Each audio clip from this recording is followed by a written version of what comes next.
na mahatag na ako sa ako, white eye.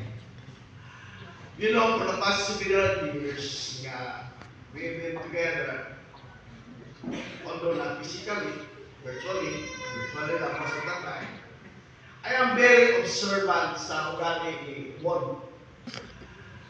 So, pag kakita na ako nga sa topic na mo, tangible nga mahatag na ako sa wife na ako.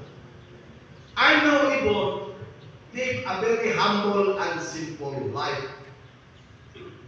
So the only things nga mahatag sa iyo na ako sa iyo, which is very practical. Nakita na ako is very practical.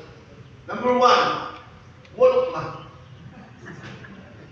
Why?